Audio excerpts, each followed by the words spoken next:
As you all know, I make memes, and as you all know, meme creators are legally obligated to maintain a certain quota of Weezer memes in order to stay relevant on the internet. Weezer are a cultural anomaly, and the combination of an ironic meme status and an unironic cult following has led to them becoming a sort of enigma of modern music. In fact, they've become so popular and so synonymous with modern rock that we often forget about the music itself.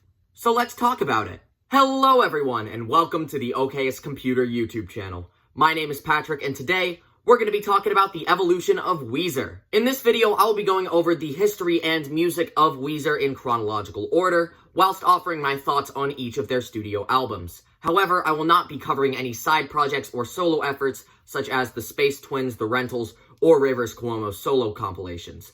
Only their 15 core albums as Weezer. Weezer's legacy began immediately with the release of their first album and its associated singles, so no analysis of their work would be complete without talking about their origins. Weezer's formation was actually quite simple. In the year 1989, Rivers Cuomo moved to Los Angeles with his high school band, and after that group disbanded, he moved in with Patrick Wilson and his friend Matt Sharp. Rivers wrote and recorded tons of demo tracks shortly after moving to Santa Monica, and eventually the trio recruited Jason Cropper as a guitarist to form the first lineup of Weezer. This original lineup would go on to record a demo called The Kitchen Tape, which was an 8-song demo designed to generate interest and buzz for the band. I'm not reviewing it like their other 15 albums, but I still find it to be pretty entertaining. It's the only album-length recording of this first lineup, and 5 of the 8 songs would go on to appear on their first official album. Shortly after the demo's release, Weezer was signed to DGC by Todd Sullivan. Cropper was fired and replaced by Brian Bell, and the band were off to Electric Lady Studios to record their studio debut. And nothing could have prepared us for what happened next. What do you want me to say? It's the Blue Album. I don't really need to tell you how amazing this thing is. I mean, I'll try, but it really speaks for itself. Blue found a strange niche in pop culture that we didn't know we needed until it happened. It's a strange combination.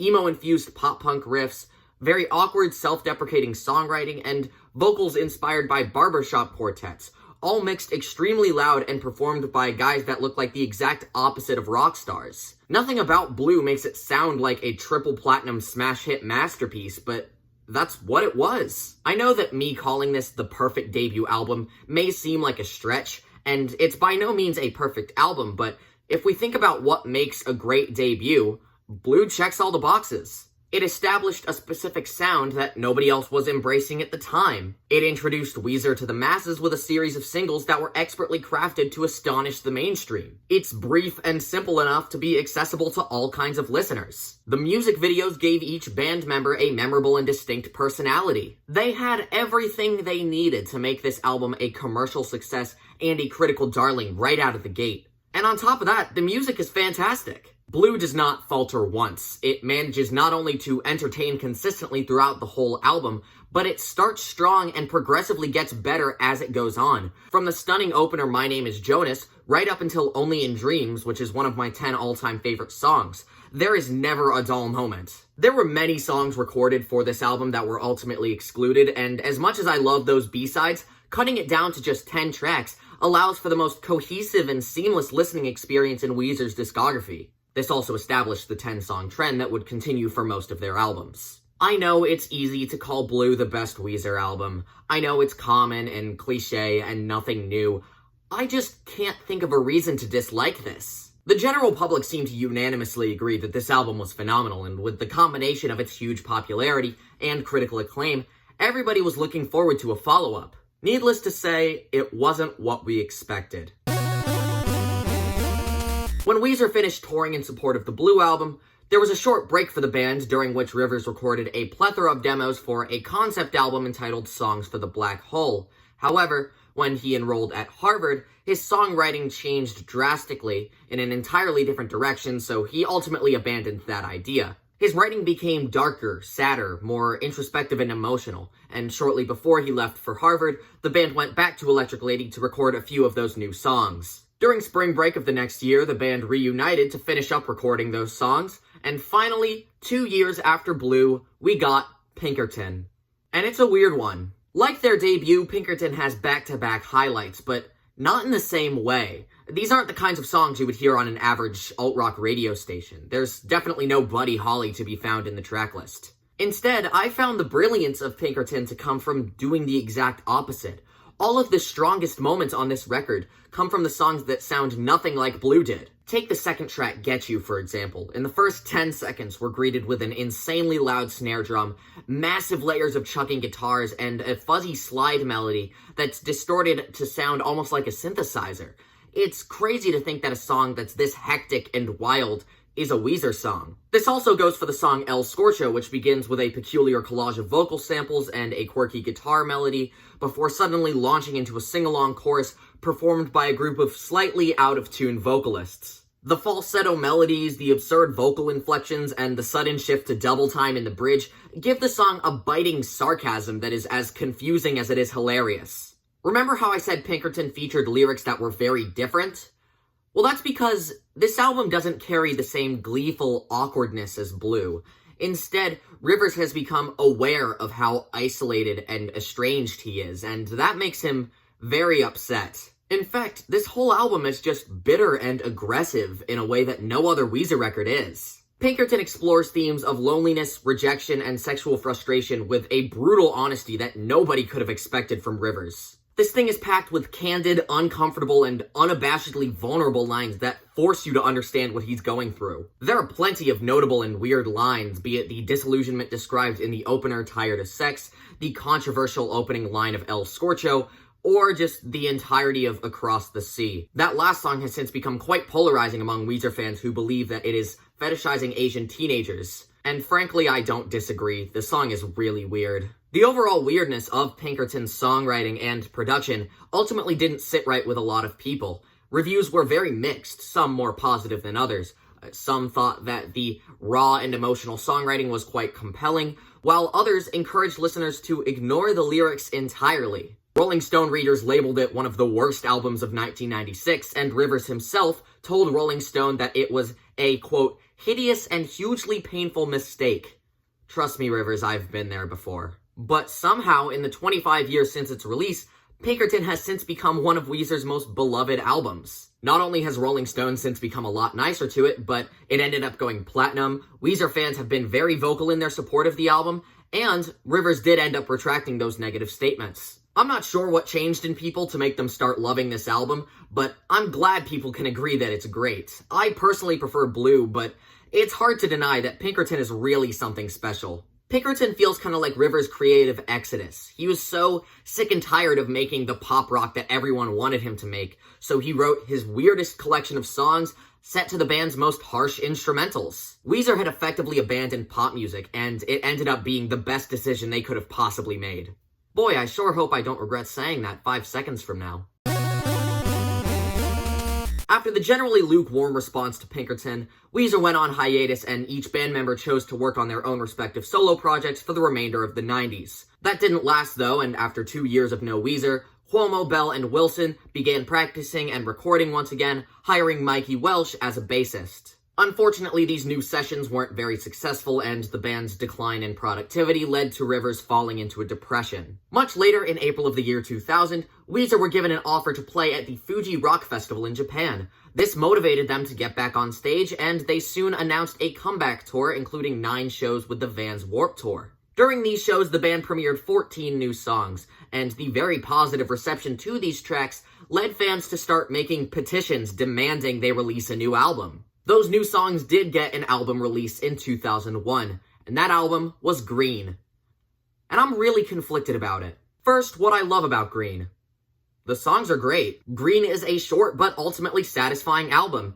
I mean, there's a bit of a lull in the tracklist between Smile and Oh Girlfriend, but I don't really have many complaints about the songs here. It's lighthearted radio rock that's pretty harmless and inoffensive, with one exception. The only problem I have with a song on here is I never really got used to Hash Pipe. I think this is another situation like Across the Sea, where it seemed fine at the time, but now looking back at these lyrics, it seems really creepy and disrespectful. It's got one of their best riffs with a dangerously catchy melody that I just love, but those lyrics are so weird. It's fabulous instrumentally, but I just can't feel comfortable singing along to it. And now for the bad in Green. Since Pinkerton was by far the most intimate and personal album Weezer has ever made, Rivers made a conscious effort to write new songs that weren't personal in the slightest. This means that Green is a lot more pleasant and accessible than Pinkerton, but still, something's not quite right. Trust me, this is a great album. It was the first Weezer record I ever heard. It's got some big hits like Photograph and Island in the Sun, and it saw Rivers taking a turn towards more relatable and lovable songwriting. But still, something's not quite right. This album, as well as one that will come in a few minutes, is often cited as the moment that Weezer began to sell out. Now, I'm not one of those music fans that's going to complain about a rock band choosing to make more mainstream-sounding music. I actually think that a lot of the notable so-called sellout albums are quite enjoyable. I think my issue with Green is that it just feels so ingenuine compared to these last two. This is some fantastic pop rock, but it's not fantastic Weezer. I don't think that Weezer as of today should still be defined by those first two albums, and Green sounds like something that 2010s Weezer would make and I would absolutely love. But following up these two grunge pop masterpieces, this just doesn't do it for me. I think that Green will always live in the shadow of Blue and Pinkerton, and as much as I love the music here, I don't see it leaving that shadow anytime soon. Immediately after Green's completion, Mikey Welsh left the band for mental health reasons and was replaced by Scott Schreiner, who remains the band's bassist to this day. Once Green became a huge success, Weezer had effectively ended their hiatus and were back in the studio once again, recording another album. Weezer took a very strange approach to recording this next album. They published the unfinished mixes of every new song as they recorded it for fans to give them direct feedback. And while this seemed like a great idea at first, it ultimately backfired and nobody really gave them reasonable feedback on the music. This also didn't go over well with their label, and Interscope demanded radio stations were not to play any new Weezer songs until official singles were released. Interscope shut down Weezer's website and removed all the demos, which outraged fans, sparking a protest demanding they free MALADROIT. Around this time, Matt Sharp also sued the band for not properly paying him for songwriting credits, although that was eventually settled. With the botched recording sections, the legal shenanigans, and the Interscope conflicts, there was a lot of controversy surrounding whether or not this album would be released. And finally, on May 14th of 2002, Weezer released their fourth album, MALADROIT. This may just be my personal metalhead bias talking, but this thing rocks. Green attempted to craft quality tracks from the simplest of musical templates, making MTV-ready singles that were as minimalist and uncomplicated as possible. MALADROIT took that same radio rock template and made it a lot louder. Tracks like American Gigolo, Keep Fishin', or Possibilities are recorded and formatted like traditional Weezer songs, but the distortion behind the guitars and Rivers' confidence as a frontman makes the album very fun and engaging where it would otherwise fall flat. I also found a lot of the slower and quieter moments on the album to be very effective. Death and Destruction effortlessly alternates between these fantastic clean sections and a crushing chorus all over a swinging drum beat, and the funky verses on Burnt Jam incorporate a fabulous groove in the rhythm guitars. Still, there are a few songs on MALADROIT that I'm not particularly fond of. Dope Nose is fine, but that lead melody gets really irritating after a while, and I also thought that the vocals on Slave were pretty underwhelming, with the backing vocals adding little to nothing to the song as a whole. And while I like the song December, it doesn't really feel like a proper end to the record. It's a hard rock ballad just like the ones we heard before, and it finishes the album with a surprising lack of closure. MALADROIT is far from Weezer's best, but it is one of their catchiest and arguably their heaviest, besides Pinkerton, of course. There's nothing too out of the ordinary in terms of lyrics or song structures, but this is the band at their loudest, and I, for one, wholeheartedly welcome that change in volume. I also love that it maintains the same charm and snappy songwriting that made those first three albums so much fun. Even though it seems less like 90s garage rock and more like 80s glam metal, Weezer using that glam metal sound goes over really well. Boy, I sure hope I don't regret saying that 25 minutes from now. During the 3 years after MALADROIT's release, Weezer wrote and discarded hundreds of songs.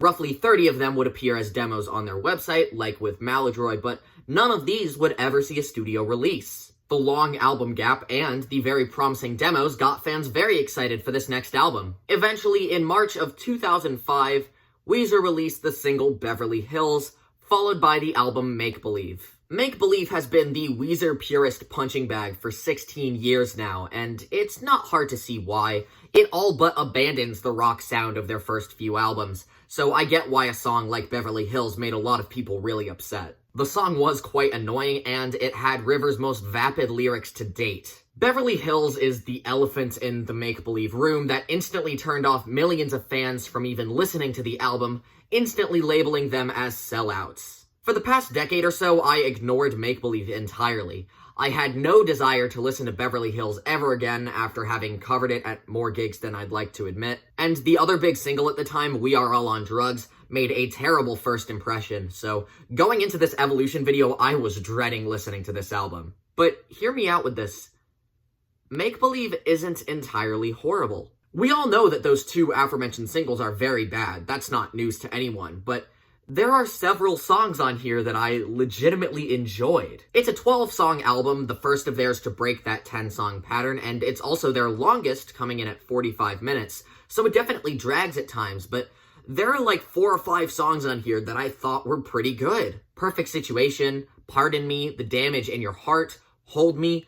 These are nice tracks that I don't hate in the slightest. The lyrics are just as passive and impersonal as they were on Green, and the instrumentals are just typical pop-punk, but it is well executed. Make Believe as a whole is forgettable, and it does feature the song that permanently tainted the band's reputation, but there are several songs on here that I liked a lot more than expected. I would go as far as to say it's overhated? Well, no, it is a pretty boring album, and it does deserve the mixed reviews, but I will say this. Give some of these songs another chance, because you might like what you hear. Quite a lot happened in the lives of Weezer after Make Believe. Not only did the album go platinum, but Beverly Hills got them their first Grammy nomination for Best Rock Song. Further proof that Mike the Snare was right about the Grammys. Rivers went back to Harvard to finish his studies, he got married to Kyoko Ito, Brian and Patrick starred in the film Factory Girl, and both of them also recorded for side projects like The Relationship and Special Goodness. In December 2007, a website called Album 6 got some media attention for publishing false information about the 6th Weezer album, including a fake title and release date. Weezer and Geffen Records responded by saying that these statements were all false, and they were proven as false when on June 3rd, 2008, they released the Red Album. I wouldn't call this album experimental, but it's definitely one of their most abnormal. The band brought in all kinds of new instruments, including drum machines and synthesizers. There were also lead vocals performed by all 4 band members, but I'll get to that later. There was also a big change in how the songs were written. Not only did every member contribute lyrics, but the songs were also less linear and a lot longer. Red is a lot more unconventional than some of Weezer's other albums, but just like some of Weezer's other albums, I'm not really sure what to think of it. Starting with The Good, the first 4 tracks are consistently great, and yes, that includes Pork and Beans. I like that song. Troublemaker is a feisty and passionate opener that blends catchy power pop with a sense of humor.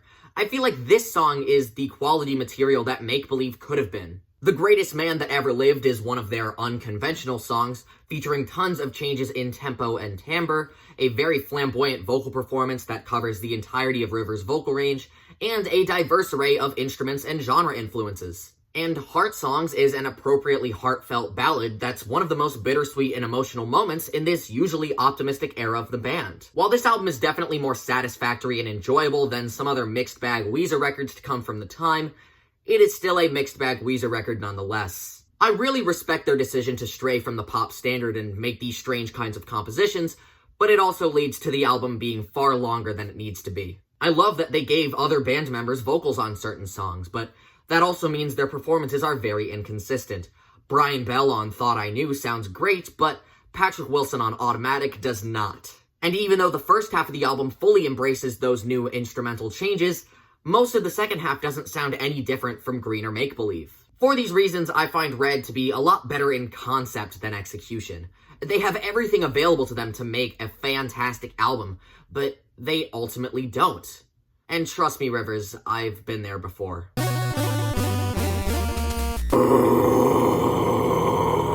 Well, I had to talk about it eventually. Gratitude, released in 2009, is the most universally despised Weezer album, even more than Make Believe and one that's coming much later. Given the horrid reputation it's developed in the past decade, I was also dreading listening to this one, but this time my fears were justified. This album is not enjoyable at all. I have relentlessly defended Weezer my entire life, and I will continue to do so long after this video has been made. But I just can't defend this album. I mean, there's a reason only one of these songs still remains in their setlist, and that's because it's the only song on the album that's worth hearing. I said in my review of Green that I'm okay with rock bands making accessible and mainstream-friendly albums as long as they're done right. What I have a problem with is when a band misinterprets modern trends and ends up making an album that sounds super dated and obnoxious by today's standards. That's what Raditude is. The instrumentals suddenly shift between soulless pop verses and big stadium sing-along choruses while incorporating trendy dance pop nonsense from beginning to end. Raditude is infested with late 2000s cheesiness, be it the hand claps on I Want You To, the whoa whoa vocals on The Girl Got Hot, or literally everything about the song Can't Stop Partying. And speaking of Can't Stop Partying, that is the notorious Lil Wayne collaboration that features the iconic line, "Okay, bitch, it's Weezer and it's Wheezy." It's one of the most pointless rap rock hybrids I have ever heard. It's almost as bad as that one Kanye verse on a Fall Out Boy song. And while Can't Stop Partying is the most infamously bad song on the album, I think the worst offender here is Love Is the Answer, a strong contender for my least favorite Weezer song ever recorded. If the instrumental was written and recorded like a regular Weezer track, it would probably be tolerable, but instead they go for a weird, nonsensical fusion of Bollywood and Middle Eastern cliches. I mean, it's got everything. Sitars, tabla drums, a female guest vocalist with an extremely annoying voice who sings 2 verses in Hindi that are just as poorly written as the English ones. The inspirational idea and the sentiment behind the song is nice, but this is not the right way to express that message. It comes off less like motivation and more like appropriation. When it comes to Raditude, I hesitantly applaud the risk Weezer took by making a full album with their brand of pop music, and there are certainly 1 or 2 albums that did this worse, but the album definitely lives up to its bad reputation, and it ended the 2000s with a batch of Weezer's most hateable songs. The 2000s were definitely the worst decade for Weezer's albums, and so going into the next year and the next decade, I was hoping that it would be the start of a new generation for more tolerable Weezer albums. But can they do it? Once Raditude dropped and flopped, Weezer left Geffen Records under ambiguous circumstances, and that left them in an independent limbo for several months. There were plenty of songs written and recorded during this time, but they didn't know how to release them due to the lack of management. Eventually, Weezer signed to Epitaph Records, and under this new label, they released their 8th studio album, HURLEY, on September 10th of 2010. HURLEY is a great example of why album covers are very important. This album cover features Jorge Garcia, who portrayed the character Hurley on the show Lost. I like Lost, and I like Jorge Garcia, but this album cover is awful. I get that this is a crop photo of Jorge with the band, and I get that he was an inspiration behind this album, but this is a great example of an album cover that has a lot of meaning behind it, but ends up looking terrible. And trust me, Rivers, I've been there before. With a cover that absurd and underwhelming, most people didn't even bother listening to the album, which is a shame because it's pretty good. HURLEY is certainly not a masterpiece, but it is a short, simple, and very fun album that exudes positivity and optimism in a way that doesn't sound like Raditude. This is Weezer going back to basics, and given how strange these last few albums were, that's fine by me. Granted, that doesn't always work in their favor. Smart Girls is not good at all, and it features the worst drums I've heard from Weezer in a long time. And while Where's My Sex sounds great, the lyrics are deplorable. Reading these lines just makes me sad inside. I am not a fan. But luckily, I don't have many more issues than that because the rest of the tracklist is quite consistent. Memories is one of my personal favorite Weezer songs, featuring the most joyous and memorable hook since at least Green. And for some reason, that hook is backed up by the entire cast of Jackass. The song was later used in the film Jackass 3D, and while their vocals are very quiet in the mix, it's a small detail that I really like. Oh, and that reminds me, my other favorite song here, Hang On, features vocals and mandolin from Michael Cera. Like Superbad and Scott Pilgrim Michael Cera. I didn't even know he played mandolin, but the mandolin intro on here is great, and the backing vocals are also quite nice, so that was a welcome surprise. I feel like HURLEY doesn't really get the love it deserves. I mean, yes, the cover art is very bad, and yes, it does have a couple bad songs, but this is finally Weezer going back to doing what they do best, and it has flown under far too many radars in the Weezer fanbase. Work on the band's 9th album began immediately after HURLEY was done, but Rivers was very unhappy with what he was writing.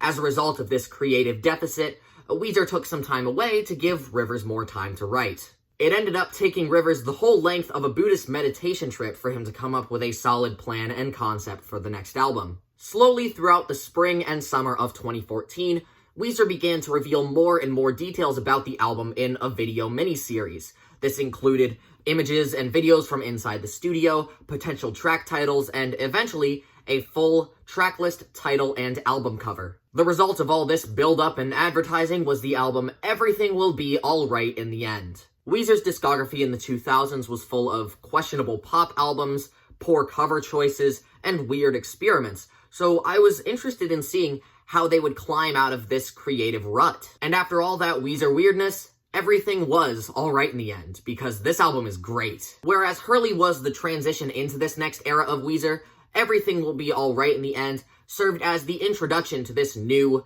era of modern Weezer. This wasn't a return to form, this was the genesis of a new one. For the first time in their discography, Weezer sounds mature. They sound like they've learned from their successes and failures. They sound like they've grown up.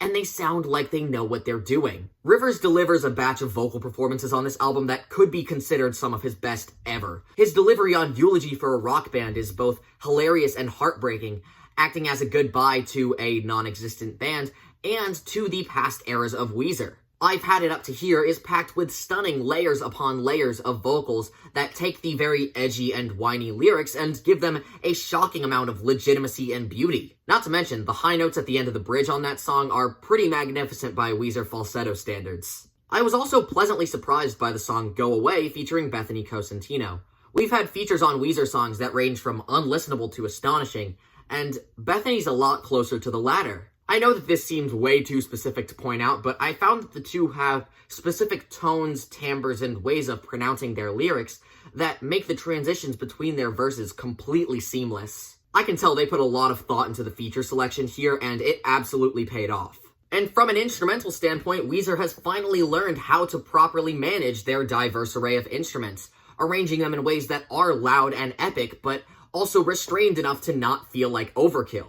And when it comes to that experimental song structure thing from Red, this is that done perfectly. They go through tempo, time, and volume changes with no problems whatsoever. There is a surprising amount of musical prowess shown on these songs, and it's even more proof that the band has grown a lot in these past 20 years. Everything Will Be Alright in the End showed us that Weezer was still perfectly capable of making great albums. It is by no means flawless, but it is thrilling in so many ways, making for the first truly great 2010s Weezer album. And it wouldn't be long before the next one.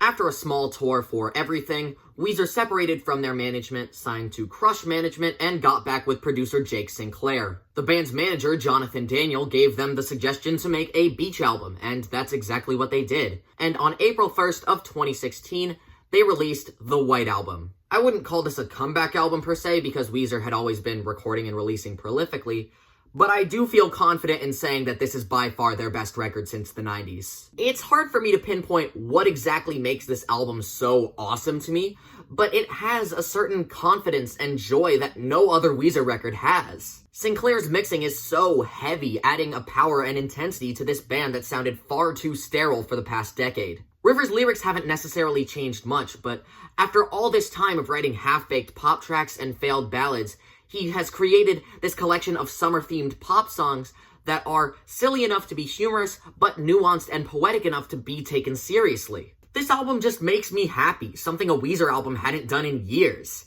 I find that I can't help smiling when I'm talking about it, because the triumphant atmosphere of a song like Girl We Got a Good Thing or Wind in Our Sail, it just puts a smile on my face. This is the Weezer album that we had needed for so long. It's rock enough to be serious, and it's pop enough to be fun.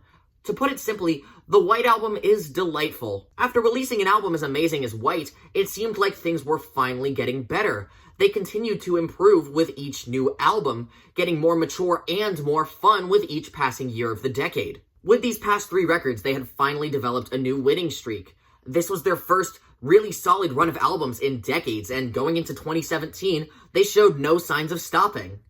And that was when they stopped. Very soon after White's completion, Rivers began stockpiling tons of songs for all different kinds of projects. He wanted to make an orchestral album, he wanted to contrast White with a Black album, and he wanted to make more of those summer anthems. The next album in the Weezer catalog was that third option, a continuation of White's ideas that was intended to tackle more mature topics and sound like the Beach Boys gone bad, according to Rivers. The first single from this next album was released in March of 2017, and on October 27th of that year, Weezer released Pacific Daydream. I mean, you saw the title card. People did not like this one. Honestly, before I did this video, I had completely forgotten what this album sounded like, so I was interested in seeing how this album aged over the years. And I totally get why people didn't enjoy it. I don't think this album deserves the same derision or hatred as Raditude per se, but if someone was to tell me this was their least favorite Weezer record, I wouldn't try to argue with that. It's not that it's terrible, the production is tolerable, the lyrics are more of the same, the blending of pop rock and dance music isn't necessarily great, but it's not really hideous. With something like Raditude, I can at least point out things that I specifically dislike about it, but this album just kinda exists. There are some things that I like about it. I think that Mexican Fender is a very nice opener that has some great guitar riffs and a very catchy chorus. It starts things off pretty strong. I think the first 20 seconds of Any Friend of Diane's is cool. The subtle guitar lick in the chorus of Sweet Mary is pretty nice, and the percussion work on La Mancha Screwjob is good as well. It does have its fair share of bad moments, though. I mean, Feels Like Summer sounds like radio pop on autopilot. Even the lyrics sound like auto-generated from other Weezer songs, like when he says, "I'm an iceberg with a warm heart. I'm spiritual, not religious. I'm a Libra if it matters." Sweet Mary definitely could have used a few more vocal takes to get it right, and it sounds a lot rougher on Rivers' voice than the other songs. Weezer was a garage rock band that thrived on simplicity, fronted by a man who preached the philosophy of 2 guitars and a bass being used as its own 10-string instrument. On Pacific Daydream, they chose to use the studio not to enhance the 10-string sound like they did on White, but to use every other instrument in the studio to make an album where there's so much happening at once, it doesn't even sound like Weezer. I wanted to like this. I really did. I gave it a chance after all these years to try and see if something was changed, but I just don't get the intention here. If somebody who likes this album can please explain it to me, I would love to know, because I just don't get it. After the release of Pacific Daydream, there was an online meme campaign for Weezer to cover Africa by Toto. It started with one Twitter account begging the band to cover the song, and it eventually turned into an international plea from Weezer's whole fan base. Eventually, they cracked under the pressure and released the cover, but they also released a whole album of covers to go with it. The medium of the covers album is weird. Sometimes it's a fantastic tribute to past works of art, and sometimes it turns out like these choice records. This can come from a bad selection of songs, bizarre creative liberties that ultimately backfire, or rushed or flawed production. There can be so many things to make a covers album totally derail. The weird thing about TEAL is very little changes. Like, I get that if you want to cover Michael Jackson, you don't change Michael Jackson, but this whole album sounds like a playlist of 80s pop songs covered by a rock band. It's not bad at all, and most of the covers are quite good, especially Happy Together and No Scrubs. I just wish they did something to make these tracks stand out, because by changing little to nothing about any of these songs, it doesn't really reflect well on Weezer's creative abilities. Overall, it's pretty good. I just wish they did more in reinventing these songs. I said in the Pacific Daydream segment that as of 2017, Weezer had been developing like 3 albums at the same time, those being the orchestral album, the second Beach album, and the Black album. The Beach album was Pacific Daydream, and the next of the bunch to get released was Black. There wasn't much of a clear concept behind this one, just that they wanted to make a darker and edgier counterpart to White.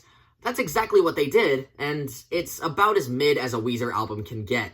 The album starts off with two extremely strong tracks, beginning with Can't Knock the Hustle, a wonderful blend of modern pop rock and old school hip hop influences. It's a funny and memorable and extremely promising start to the record, and that continues on the song Zombie Bastards. The vocals sound pretty rough and almost unmastered at times, but the song as a whole is pretty catchy and pleasant. However, after those two wonderful opening songs, the album takes a steep nosedive into nothingness, with the next 8 songs having no standout moments whatsoever. Just like Pacific Daydream before it, there's not really anything to say about it.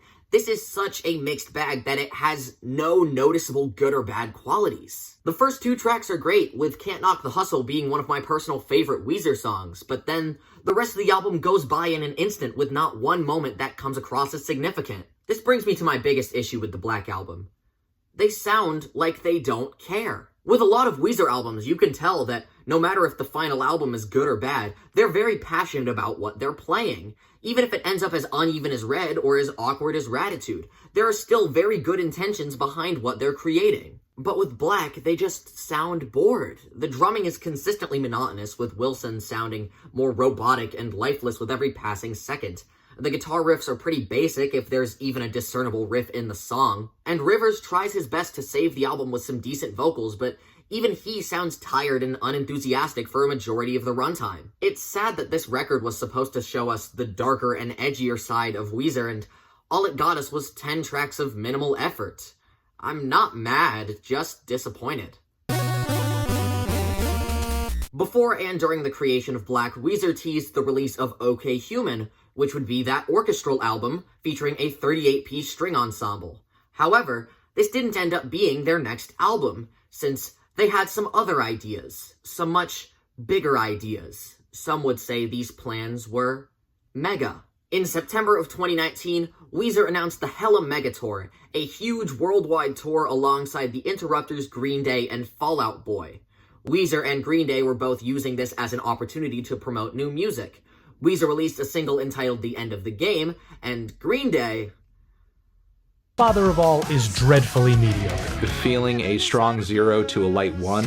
Anyways, The End of the Game was marketed as the lead single for an album called Van Weezer, and as if the title and cover art weren't a dead giveaway, this album was supposed to be a tribute to the rock and metal of the 80s. Van Weezer was set to be released on May 15th of 2020, and while that was a very long time to wait for the album, they had the Hella Mega Tour happening, so I'm sure that they kept themselves very busy until the release date. Wait, did I say 2020?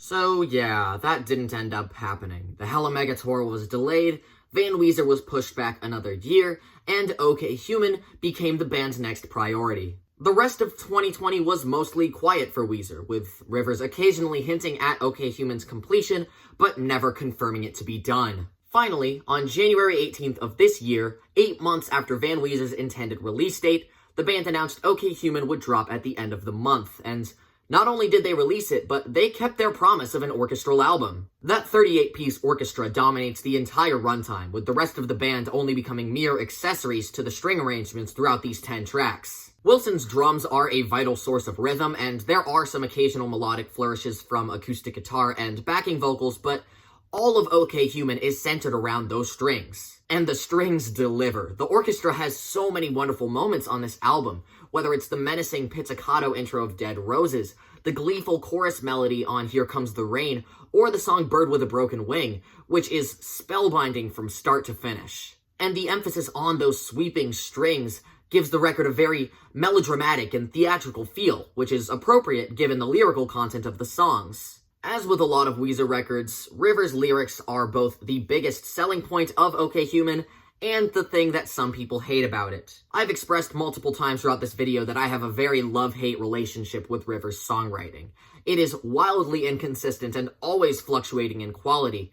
Sometimes you get a Thank God for Girls, sometimes you get Feels Like Summer, sometimes you get El Scorcho, and other times you get Love Is the Answer. And interestingly enough, both of these extremes appear on the record, sometimes within the same song. Take, for example, Grapes of Wrath.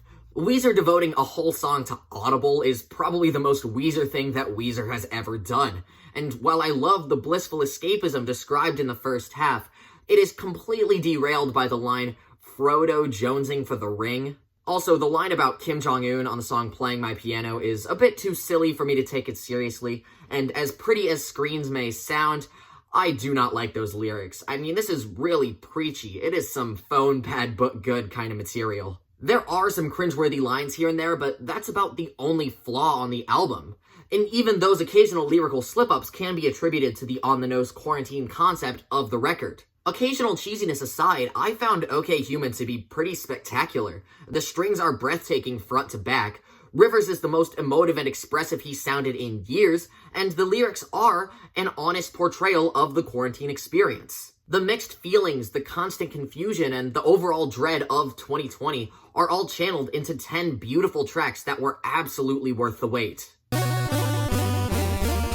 On May 7th, after being delayed for well over a year, the band finally released Van Weezer. If all goes as planned with this video, that will have been about 2 weeks ago as of today, and since it has only been 2 weeks, it's hard for me to offer an in-depth analysis of the record. I haven't been able to sit with it for very long.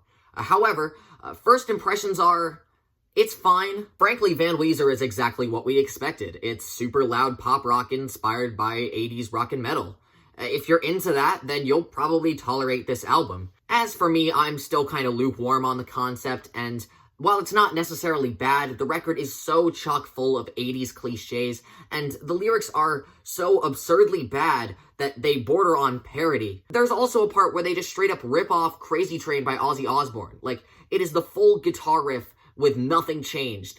I don't know why they did that. Overall, I'm not at all surprised by what Van Weezer had to offer, and while I'm glad they finally got this done, and I appreciate the concept behind the album, it's pretty lackluster. They definitely did this sound a lot better on MALADROIT, and while it does have some occasional highlights like all the good ones, I don't really see myself coming back to this album anytime soon, and I found OK Human to be a lot more fulfilling. So what have we learned in this wild ride of an evolution? Weezer were a band that started off very strong with 2 classic records that shaped the world of modern pop rock as we know it, before slowly succumbing to the world of the mainstream and losing a lot of their original appeal and integrity. That didn't last though, and the 2010s saw them making some huge changes for the better. As of now, their discography is still plagued with inconsistency, but for me, the good outweighs the bad, and I see a bright future for this era of the band. In short, I still love Weezer, and I look forward to seeing what they do next. Thus ends my exploration of the evolution of Weezer. Thank you very much for watching this, and my next video will be very interesting, mostly because the artist in question is quite polarizing, and they have some very passionate fans, myself included. I will be going over the albums by Death Grips and ranking them from worst to best. This is gonna be fun. And that's the end of the video. As always, be sure to like and subscribe if you feel so inclined, follow my other social media profiles for more content every day, and give my new EP a listen. I think you'll like it. Thank you all so much for watching, and I hope you all have a very nice day.